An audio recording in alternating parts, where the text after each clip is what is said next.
Hey everybody, here Marquette 1223 doing a little freehanding on a new Dietz lantern. And if any of you do not know or recognize this lamp from a distance back, this is a Dietz Vesta that is marked in New York Central Library. It's in pretty good shape compared to some of the Vestas I've seen. And I guess we're gonna go over the details of this thing. This thing, you can actually see the dates on this one, and the last date is built in September 8th in 1930, which is this is a very old, what they call a low top model, because there's two models of Vesta that most people are familiar with. There's actually four. I'll get to those two. The short top, the low top, which is what I have, and the high top, which I also have. I have one of those on the way too. We just won another one. We won a New York Central marked one as well yesterday. We're probably going to get that one blasted because it's been painted. But there's a Vesta that took a number 39 globe. That was the first Vesta. And there's a Vesta that took a junior globe. But then it wasn't really considered a railroad lantern. But as you can, right here on the top, that's where it's marked. Dietz Vesta, New York. Usually the tops end up being rusty because of the heat. The heat does rust the metal. On here you can see New York Central. That's how a lot of the older low tops and high tops were marked. Was marked this way. Usually they're either marked NYC lines or NYCS. Now you can see you got ourselves a clear Corning globe that is, says Maine USA. This globe is not marked Vesta. Usually a lot of the original globes are not. And it's embossed NYC lines. This globe is like nearly flawless. Now, if any of you don't know about Vestas, is that they're unusual in the fact that they are a cold blast railroad lamp. Now, most railroad lamps, like my number 39 downstairs, are dead flame. Meaning that they only get the air gets forced up through holes towards the bottom of the lamp, and then gets forced up through by the draft of the flame, and then out through the top. Well, the cold blast, it comes in through the top. It can come in through the bottom here, or through the top, goes down through these air tubes. These are air tubes on the side, and then they'll get forced up through, and then they'll exit the chimney again. This lantern could possibly be a dual purpose when it was used on the railroad. It could be either just a regular lamp or a switch lamp, or a switchman's lamp, or a conductor's lamp, or whatever. Because the handle, I actually have it down, but I'll show you. It's hard. There we go. You heard that click because those little things that are sitting in there, now they're sitting in those, and you can't move the handle now. Now open this thing up. I actually had done some cleaning to this thing when it got it here because it was somewhat dirty. I think they said they found it in an attic. But right there you see really the basics of the cold blast. You can see that when this thing latches down, that these tubes, these small opening tubes, will fit inside of these ones there, and that's the cold blast air tubes. Here's the Dietz Vesta globe, which is very small. It's only 4.5 inches tall. The fountain burner and everything are in there. The wick does turn, but it's kind of hard to, because I think the wick is dried out. Hang on here. I might actually need the tripod for this. I have it here. So just take a look at that for a minute. While I do this. Alright, I'll be right back.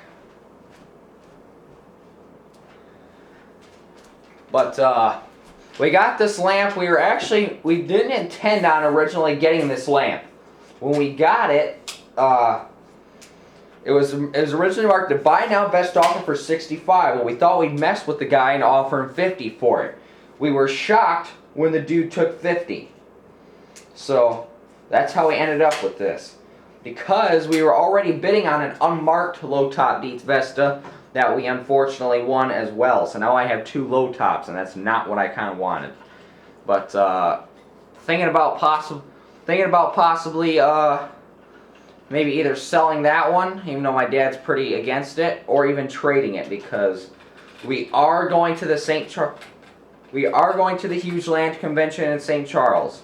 I have confirmed that.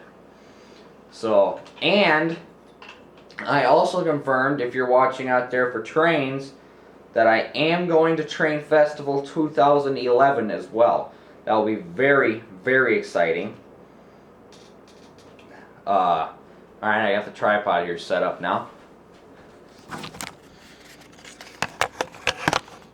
Put you on here. Come on, get in here. Come on, there we go. Alright. Bring you forward here. There we go.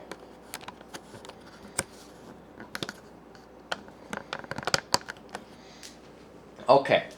Now I'll move this globe out of the way before I break it. That's not what I want to have happen. Even though there's plenty of embossed New York Central globes on eBay. You can see right here. Maybe you can't. Well, right about where my finger is, right here, there's a little lip that sticks out, and over here, there's a little latch that sticks out too. This is where the burner is held in place. Now, if you just twist it this way and pull it straight down, you can see that burner knob. There's a little slit in there, and then voila, the burner comes out. So now it's just a frame. The frame is very clean on the inside. You can also get to the air tubes this way.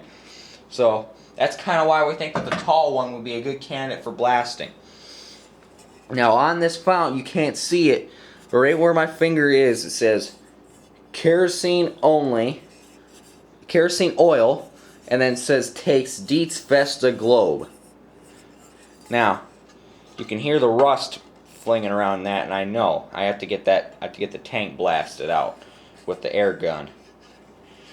Alright, now in order to take the burner assembly off, the burner knob sits in this little hook right here. You can actually see that, and then all you have to do is just, oh, it's actually pretty easy compared to other times. It was a lot harder the first time I opened it. And then it just, because then the burner cone's got two little lips, and they're set to where they aren't there anymore, where these two little things are. There's one on each side. All right, when you get those lined up, the burner pops out, and then you can see that's just the tank. Now this burner can snap into the cone, and I'll unsnap and I'll take it out of there. There it goes. There's the cone. And here is the burner. That's all that's left of the wick, so you can tell she's definitely been used. Not too many Vestas are found in good condition. Usually the only way they're found in such good shape is that they've been blasted, and I'm hoping that's what I can do to the one. So, but yeah, I'll just put my globe back in here. Also, the globe, I also have some other stuff to show you too, but I'll get to that in the next video. But I mean, the globe, except for the bottom edge, which I think it might be a little rough because it's a little smooth some places, and some places it's not. I think that's just from the mold. Otherwise, this globe is perfect, which is awesome. Set that in there. Get it all lined up nice and straight. I like to have my globes in there straight. It's kind of, you can almost call it an obsession. Put that forward. And it says snap. There. Now, to put the whole bottom back together, you pretty much just do everything in reverse. Snap the burner back in. Straight. What happened here? Oh. Put the wick down, make it easier. We are ordering new wicks. Because the one also doesn't, the new one that I just got doesn't have a wick either. Plus we still have to get a burner for the Blizzard and a wick for that too. So we still got stuff to get. We're bidding on a high-low, a Dietz style traffic guard with the full-size handle, and a handling lantern made for the Mopac rower with an embossed globe, but unfortunately we discovered that it is missing the burner. And we're trying to buy now on an all original handling made for the Mopac that's never been used. Everything is original in it, and it's in a rare green paint. The paint is mint. It's unrestored. You can almost think of it as if you're a car collector and you find an all original numbers matching car that somebody found in their garage from like 1972 or something. You know, that's how this lantern is right now. So, not this one, but that Mopac that we're trying to get. Just lock the burner back in place there. It's actually getting better, I think, each time. Because who knows, because this thing actually had a lot of crap in it when we got it. It's been cleaned up quite a bit. Like this whole bottom portion of the lamp down here was covered in soot from when it was burned last. And who knows how long ago that was. Then just slip the burner back into the hole there.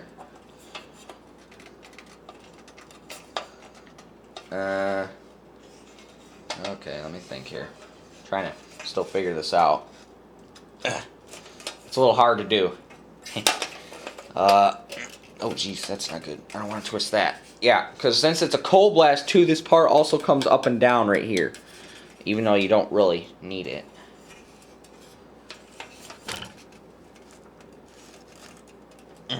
Bastard. There it goes. This lamp otherwise sits firmly straight on the ground. It's just a ground at first glimpse, which is good. Now, when you turn sideways, it's a little different. You can tell that the bottom is bent a little bit. Well, the whole thing's actually bent. We would try bending it back, but we don't know how strong the metal wires are, because that's what's frequently broken on these things are the wires. So, and that usually what determines the condition is that the wires will usually be bent up on the bottom. Because bell-bottom versions of the Vesta were made, but they are extremely rare, and if they are found, they usually sell for a lot of money. Usually hit triple-digit dollar amounts. So, if you ever find one, try as best you can to scoop it up.